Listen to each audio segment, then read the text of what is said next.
El día de hoy nos acompaña Ana Luz Salazar, quien es comunicadora, activista, sobreviviente. Muchísimas gracias por estar con nosotras a las dos, Ana Luz.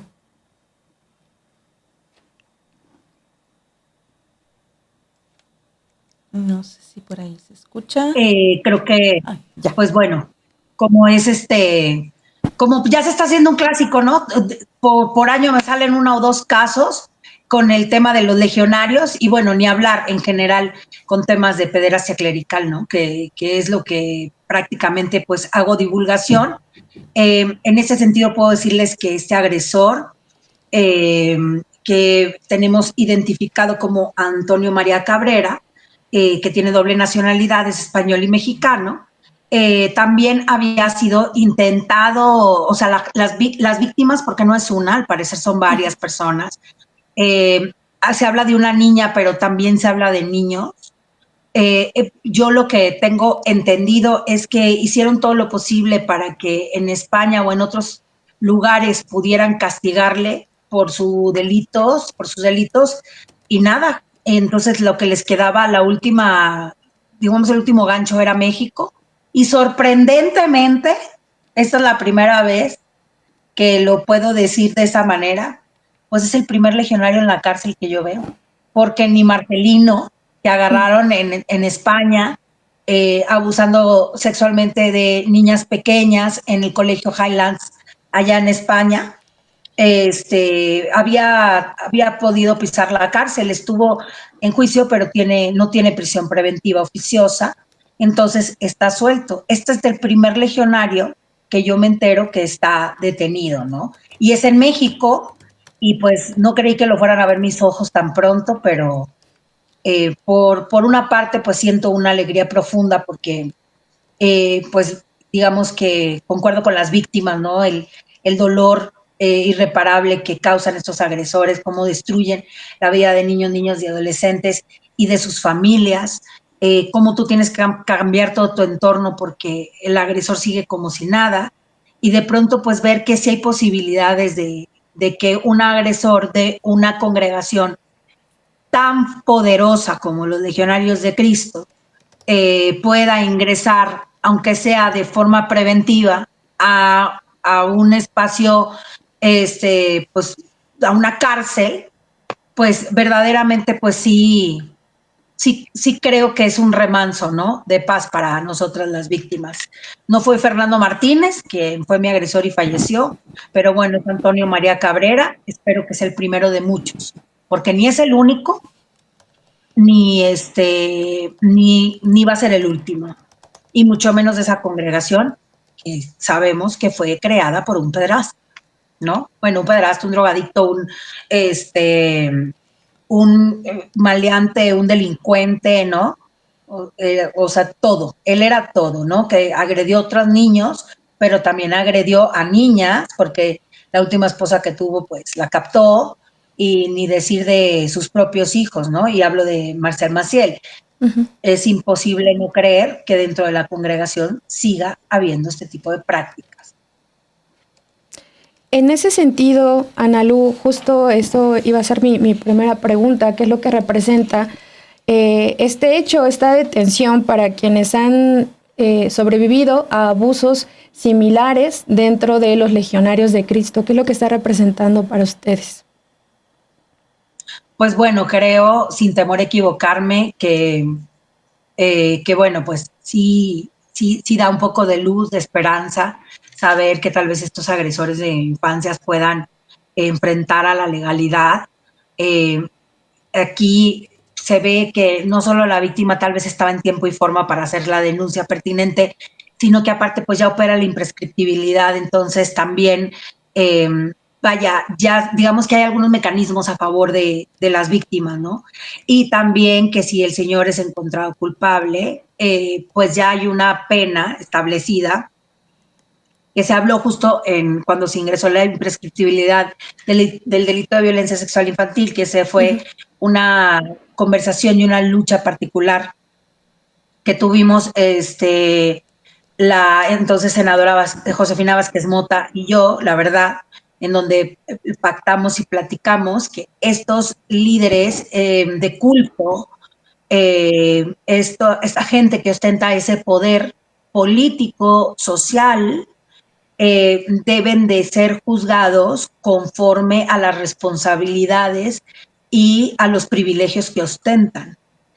Para mí eso era importantísimo. Él no es Juan Pérez, o sea, estamos hablando, por ejemplo, en el caso de Antonio María Cabrera, que fue director de la Facultad de Bioética, ¿no? En la Universidad de Anáhuac, que no me espanta, porque la Universidad de Anáhuac la creó Maciel Maciel, y Maciel Maciel era un pederasta, o sea, si no tienen ética ni valores, tampoco me impacta. No me impresiona, porque la maestra de valores, por ejemplo, que apoyó a Fernando Martínez, mi agresor y agresor de otras víctimas allá en Cancún, la pusieron como maestra de catequesis y valores después de ser denunciada en Cancún, la mandaron a Monterrey, 30 años estuvo dando valores. Si me impresiona, no me impresiona. Esta gente, o sea, los creyentes creen en Dios y en cosas, pero ellos no practican esas creencias porque no es compatible su actuar con lo que pregonan. Entonces me queda claro que no, lo que pregonan no creen en ello y por eso se desplazan con esta impunidad. También sé que la Legión ya salió a decir que los están linchando mediáticamente, así como si fueran las víctimas. Ellos siempre son las víctimas. Yo quiero saber a cuántas víctimas ha reparado la Legión de forma legal, ¿no? No hablo de acuerdos extraoficiales, hablo de manera legal, en donde una autoridad pueda verdaderamente traer la cuenta de los daños causados, ¿no? Y dejar un camino de justicia y verdad histórica para las víctimas y, por supuesto, para las víctimas que vienen, porque hoy estamos en 2025 y yo te firmo con sangre que el próximo año va a salir otras víctimas.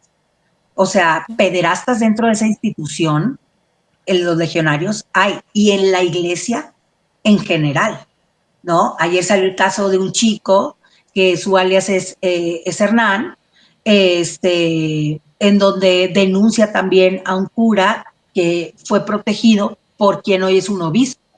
Y es un caso de Ciudad de México, ¿no? Es un chico joven, tiene 30 años, lo estamos acompañando en su denuncia, pero también el año pasado me topé con Joana Galván, que tiene 19 años, una jovencita chiquita, y a los 12 años, allá en los diocesanos de ¿cómo se llama?, de Estado de México, pues, ¿qué hicieron con ella? Pues, entre 6 curas la rolaban en hoteles para violentarla, ¿no? Entonces, todo esto a lo que voy es, la gente dice que es porque porque son célibes, no son célibes. O sea, eso es un mito. El que se quiera creer que un cura de esos es célibe, y aparte, el celibato no te hace un agresor sexual. Es absurdo. O sea, si tú estás de abstemio 3 meses, entonces ves un niño y lo vas a abusar. No tiene coherencia, ¿no? Otra cosa que escucho mucho es dónde estaban los papás. Los papás estaban confiando en que no todos los curas son violadores. Los papás estaban confiando en que no todos los legionarios de Cristo son pederastas como Maciel. Pero, ¿cuál es el error? Al parecer sí hay una cultura de violencia dentro de la propia institución, ¿no?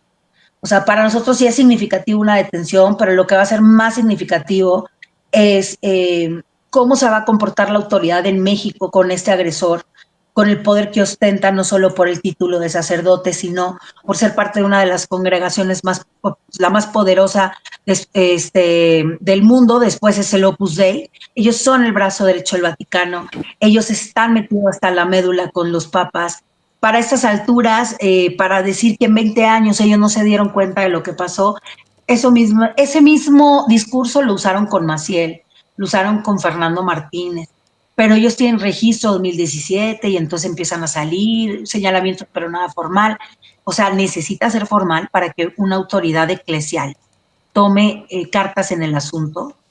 Entonces, ¿dónde está la supuesta cero tolerancia? ¿Sí me explico? Entonces, todo suena muy bonito, que ahorita está detenido, pero no estamos cantando victoria.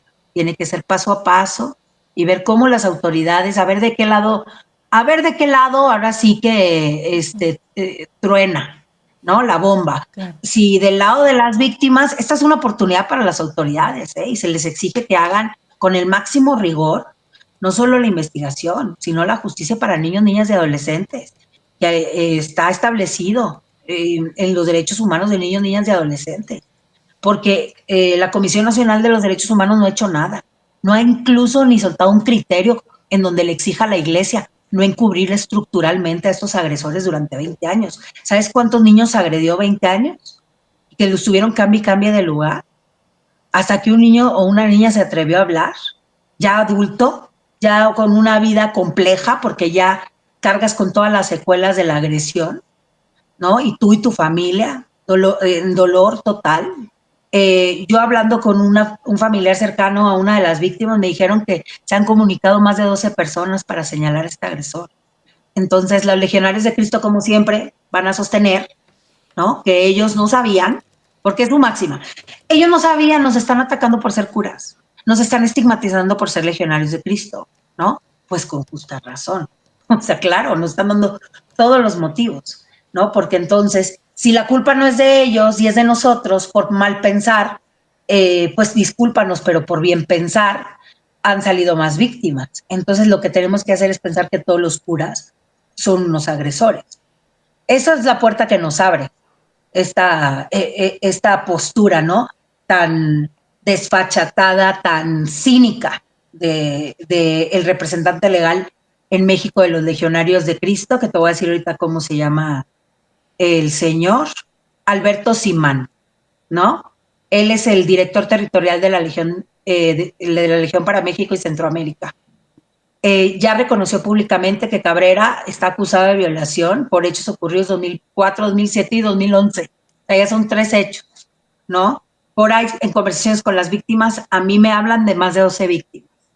Entonces, después de todo eso, o sea, después de él decir eso, entonces ya se atreve a decir en su comunicado que califica este caso como un linchamiento mediático. O sea, no le interesan los niños, las niñas y los adolescentes que estos agresores destrozaron a sus 7, 6 años. Pobrecito de nosotros, porque nos están diciendo pederastas. Pues sí, porque son agresores, porque encubriste agresores. Y entonces tú eres muy responsable como institución por tener un protocolo de encubrimiento de estos agresores. Volvemos a ver la estructura, pero no hay una autoridad señalando la estructura violenta de la iglesia, ¿no? Y entonces luego dice, reconozco la frustración y la desesperación de la víctima y su familia. Pero pues asegura que la familia tuvo opción inicial de no llevar el caso a tribunales civiles mexicanos, o sea, como que estuvieron buscando otras opciones porque evidentemente la familia buscó respuestas en la iglesia. Que no encontró, entonces la familia dijo hasta aquí, les puso el alto y ahora pobres los están linchando, ellos son las víctimas, no los niños, ¿cómo creen? ¿No? Preguntarte, mencionas, bueno, ustedes dan acompañamiento a víctimas y no necesariamente tienen que ser con una denuncia penal. Además de estas 12 víctimas que mencionas, particularmente de este personaje, ¿ustedes a cuántas personas o cuántas víctimas están dando acompañamiento de casos de abuso, de agresión sexual, no solo de los legionarios, sino pues de las diferentes congregaciones religiosas? Mira, particularmente yo soy una activista independiente, trabajo de manera independiente porque, si le soy honesta a la audiencia, yo no tengo ninguna reserva en decirlo, pero normalmente todos los activistas que trabajan, digo normalmente y generalmente, no quiere decir que todos al 100%, pero es lo que yo me he topado en la mayoría de los casos. Los activistas que trabajan a favor de niños, niñas y adolescentes víctimas de violencia sexual infantil no se especializan en los abusos en entornos religiosos, que es un contexto totalmente diferente. Incluso en otras partes del mundo hay estudios profundos acerca de los daños que deja en el sistema de creencias, ¿no? Incluso socialmente, pues desde el momento en el que te quejas de una autoridad religiosa ya eres un apestado social, o sea, ¿cómo te atreves a hablar mal del cura? ¿No? Porque hay una religiosidad exacerbada, más en México, que es el segundo país con más católicos del mundo, más porque el catolicismo particularmente es la religión más poderosa del mundo, no se les está persiguiendo, no están en desventaja, nadie está destruyendo la iglesia, simplemente se les está señalando por las violencias estructurales y los delitos históricos que cargan a cuestas y que absolutamente ninguna autoridad, ningún Estado les ha cobrado. Yo como activista independiente, les repito, no trabajo con otros activistas, por nada en particular, pero normalmente porque las agendas de esos activistas están ligadas a la iglesia. La iglesia hace trabajos de, vamos a apoyar a esta ONG o a esta fundación que habla contra los abusos sexuales a las infancias. Pues sí, o sea, eso dices a público, pero tus casos internos los callas, los silencias, los encubres, maltratas a las víctimas, etc. Entonces están jugando en la doble cancha, no sé si me explico, en esta cancha en donde hacen cooperaciones con activistas. Los activistas pues impulsan esta agenda que tienen ellos porque coincide con la de ellos y entonces es muy complejo de pronto pelear desde una trinchera laica, ¿no? Porque también las víctimas pues son variables, no todas las víctimas quieren denunciar públicamente, no todas las víctimas pueden despersonalizar el abuso, la experiencia para poder apoyar a otras víctimas, ¿no? Apoyarlas tal vez en el acompañamiento al menos público, que es lo que yo hago.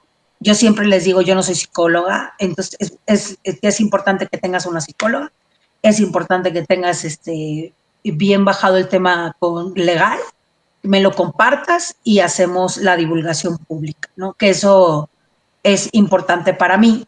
Este año, pues, el primer caso que tenemos, bueno, reventó por otro lado, como los casos de Chile, ¿no? Cuando salieron las víctimas de los legionarios de Chile. Pero ahorita tengo un caso contra Pedro Aguado Cuesta, que es obispo de Huesca, Jaca, España, y superior general de la orden Ecolapia.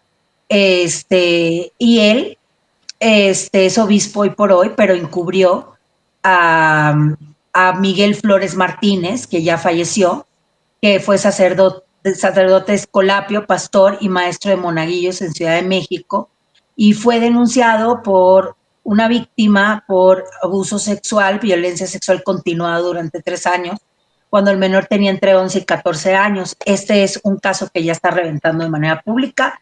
La víctima ha querido denunciar, no le han aceptado la denuncia en las fiscalías.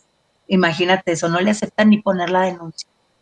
Entonces, pues yo hago un llamado, ¿no? A la alcaldesa también para ver qué podemos hacer, porque no están recibiendo las denuncias en contra de los curas, ¿no? Que el señor se murió, bueno, daño moral, porque ahí hubo una estructura de encubrimiento. O sea, ¿cómo no vas a castigar a los que encubrieron a un agresor durante tantos años? También ellos están cooperando, ¿no? Entonces, si tú te das cuenta, pues las fundaciones y las ONGs que digamos que se juntan y hacen convenciones y platican y todo esto lo sacan a público, nunca hablan de las violencias que se sufren dentro de entornos religiosos. Entonces, hasta en estas denuncias, yo como activista soy como la activista apestada, ¿no? La que no entra en la agenda de todos estos activistas que sí están dispuestos a hablar de violencia sexual, pero no van a incomodar, no van a incomodar a un cliente que les coopera como la iglesia. Porque los lasallistas se han salido a decir que están a favor de las víctimas, los salesianos, los legionarios que están en, por ejemplo, la Universidad de Anáhuac, que estuvo un rato ahí aliada de Fundación Freedom, ¿no? Que encabeza el Chovy Landeros, Fernando Landeros, y él sabe, porque yo le he escrito y le he dicho que por qué, que cómo es posible que hable de violencia y de trata y explotación a infancias y no se le ponga el tú por tú a los legionarios y acepte ser aliado de la Universidad de Anáhuac, ¿no? Ellos mismos que traen la marca del Teletón, ¿no? Y entonces está ligado con las televisoras, y entonces está ligado con el gobierno del estado, y entonces, pues mejor ser pública, no me vaya a pasar algo, porque hay demasiados poderes fácticos, los empresarios, el yunque, ¿no? Y la sociedad que sirve de soldado raso para atacar mordazmente a las víctimas. Y sobre eso justamente, Perdón, Dime, Analu, dime. justo de este tema que estás mencionando, me gustaría preguntarte con esta experiencia que tienes en este activismo, ¿cuáles son quizá como los patrones de encubrimiento que has podido identificar, por un lado dentro de la iglesia y por el otro de las autoridades del sistema de justicia? Ya lo decías al inicio, es casi sorprendente que a este legionario, y lo mencionabas, es el primero que se le va a enjuiciar. Por un lado eso, esos patrones, y también cuál es la justicia también a la que aspirarían muchas de ustedes, dado que muchos sacerdotes murieron en la impunidad. Mira, creo que es importantísimo. Esta es una conversación bien compleja. La gente luego no me entiende porque me dice, no todos los curas son malos. Estoy de acuerdo, eso yo nunca lo he dicho. O sea, nunca vas a encontrar una entrevista o una ponencia en donde yo te diga todos los curas son pederastas, todos los curas son malos. No. Sin embargo, sí te puedo decir que todos los curas saben que dentro de la institución se encubren violentadores de infancias. O sea, si yo lo sé, si ustedes lo saben, si el público lo sabe, esa gente lo sabe. Sabe que la institución estructuralmente encubre pederastas. ¿Cuál es el modus operandi más clásico de estas personas? Pues bueno, se comete el delito, ellos ya saben, porque los conocen desde chiquitos, no son infiltrados. Otra que me dicen mucho, son infiltrados, no son infiltrados, se conocen desde chiquitos. Ellos entran a los seminarios desde muy pequeños. En los seminarios normalmente pues es muy accesible que haya superiores ahí que puedan cometer violencia sexual. Es que son homosexuales, no tiene nada que ver, es una oportunidad. Simplemente hay más niños varones a la mano, ¿no? Pero también se da con las monjas, por ejemplo. Hay casos de monjas en donde ellas violentaban sexualmente a otras chicas. O hay casos en donde los curas incluso agreden a las monjas. Entonces, o sea, todos esos juegos de poder y de violencia se juegan dentro de la institución.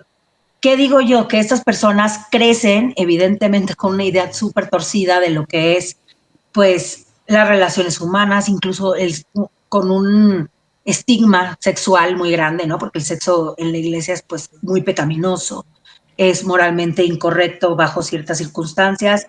Y luego, conversaciones sobre el celibato, sobre, ¿no? Porque a fin de cuentas, en la formación sí se dan esas conversaciones. Incluso a mí, hablando con algunos legionarios, me contaban que si llegaban a tener mucha complicidad con otro amigo, ellos decían que no deberían de estar juntos y los separan y los aíslan. O sea, sectarísimo el comportamiento. Los aíslan del que se llevan bien porque no va a ser que un día te guste. Entonces les hacen dudar hasta de su propia orientación sexual, e incluso les hacen ver como pecaminoso poder tener una amistad, un cariño genuino por otra persona de su mismo sexo, sin que esto tenga una implicación sexual, ¿no? Ellos batallan, muchos de ellos, para descubrir qué les gusta, ¿no? Porque aparte no tienen la oportunidad, porque pues evidentemente son las reglas de la iglesia.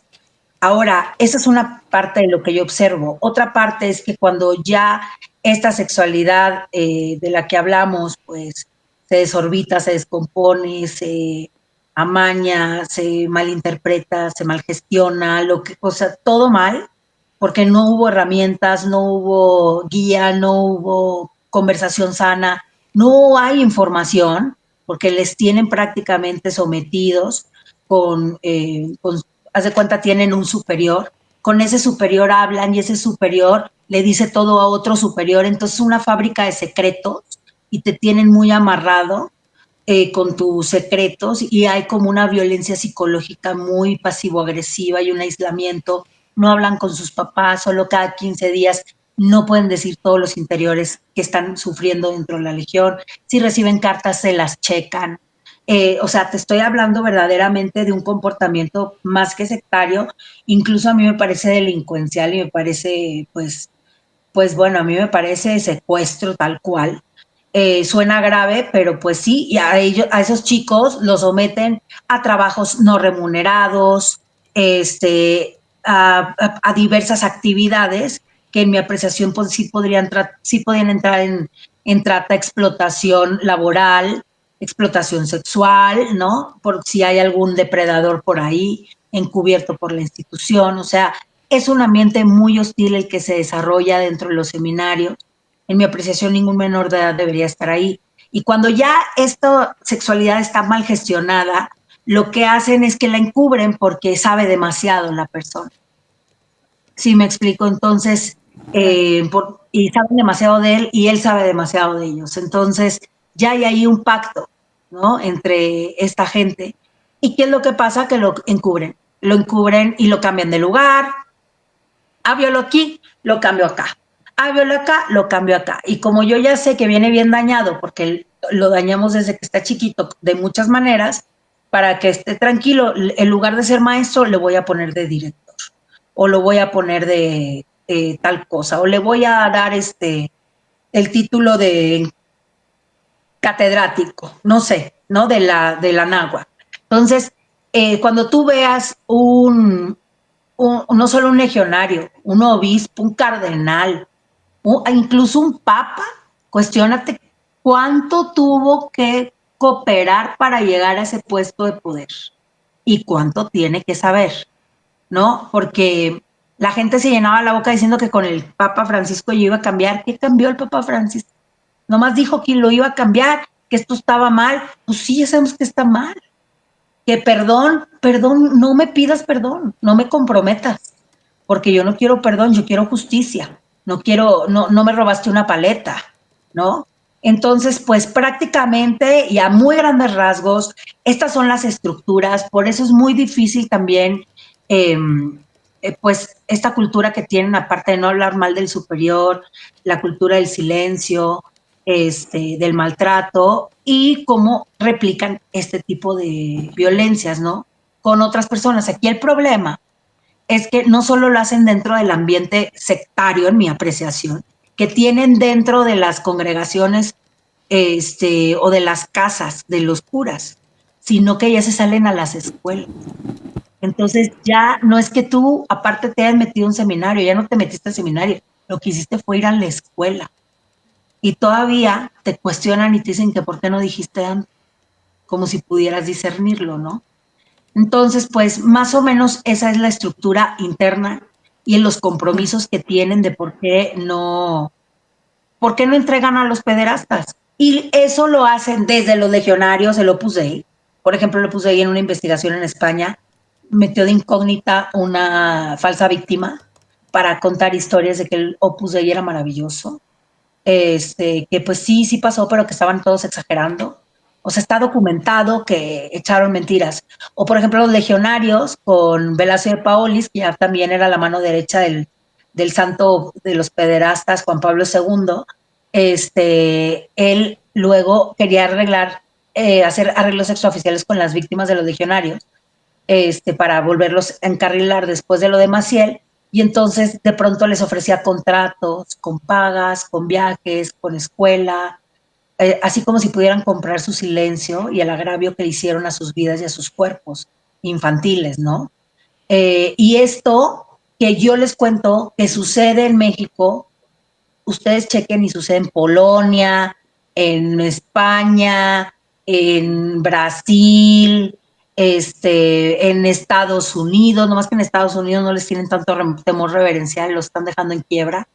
Pero aquí, ¿qué esperaría yo? Que la autoridad diga, ¿sabes qué? Aquí hay un daño moral irreparable, tenemos que hablar de este tema, tenemos que, no sé, abrir una comisión de la verdad, en donde las víctimas puedan expresarse, en donde se hagan las investigaciones pertinentes sin que la iglesia esté metiendo la cara ahí, que no le incumbe, porque esto no es con la iglesia, esto es en contra de la institución, ¿no? Que está cometiendo delitos contra la infancia, y verdaderamente deberían de resarcir los daños a las víctimas.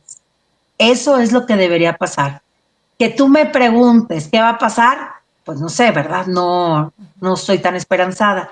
¿Qué es lo que busco? Evidentemente la garantía de no repetición, que los derechos humanos se pongan a chambear de verdad.